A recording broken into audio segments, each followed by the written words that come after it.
Good afternoon, folks. It's me, Mr. Tuttle, and I'm here on this beautiful day. It's been raining all day with a little bit of thunder. I don't know, in my opinion, days like this are kind of nice sometimes, but anyway.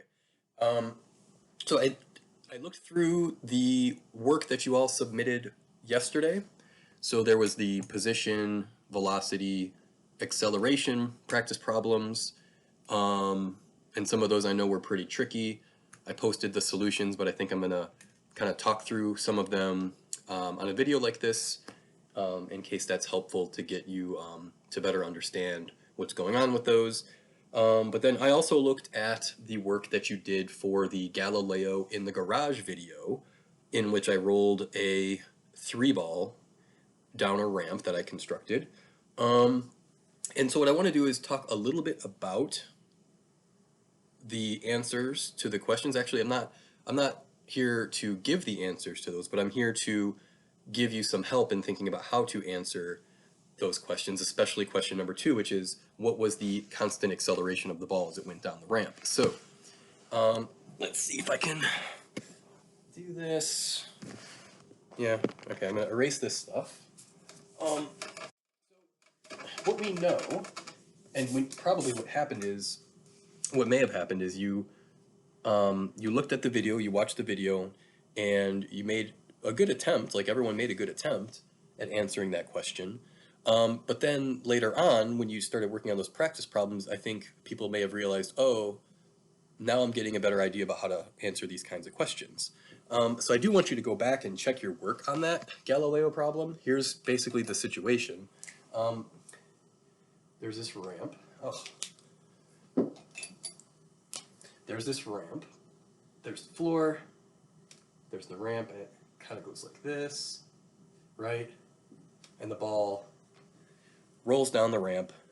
We know that it picks up speed because the time that it takes to get from mark to mark keeps getting less and less. So we know that the speed is not constant. And I think everyone nailed that. Now, what actually is the acceleration? Well, one way to think about what the acceleration is to think about the velocity graph of the ball.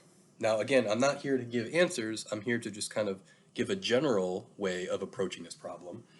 We know that the velocity of the ball started at 0 and that it increased. The velocity increased over time at a constant rate. Okay, we know the slope of this. Slope of the VT graph is the acceleration. So if we can figure out what's the slope of that line, then we've got the acceleration. Well, what do we know about the ball? What are the things you're able to observe? I mean, there's lots of things you could observe, but there's really only 2 basic things you need. One is, how far did the ball go? And I think you can determine that pretty easily based on the marks that were on the ramp. The other question is how much time? How far did it go and how much time did it take? How much time did it take is another thing that I think is easy to determine by watching the video. Now, what do you do with this information? Well, how far it went is the area of this triangle. The time that it took is the base, right? So this is the time it takes, okay? That's the base of that triangle.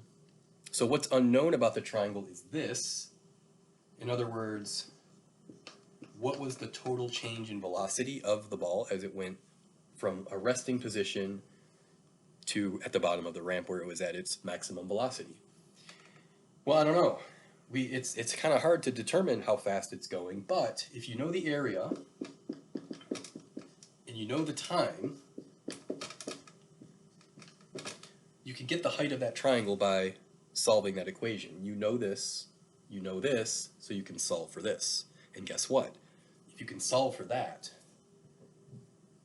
you can find the slope of that line, rise over run. So I don't want to say, I think that's where I'm going to leave it. I'll be asking another question like this in the future. So hopefully this is helpful. I'll build another ramp at a different height, and I'll see if you can make the calculation. But that's it for now. I'm gonna go eat lunch. Cheers.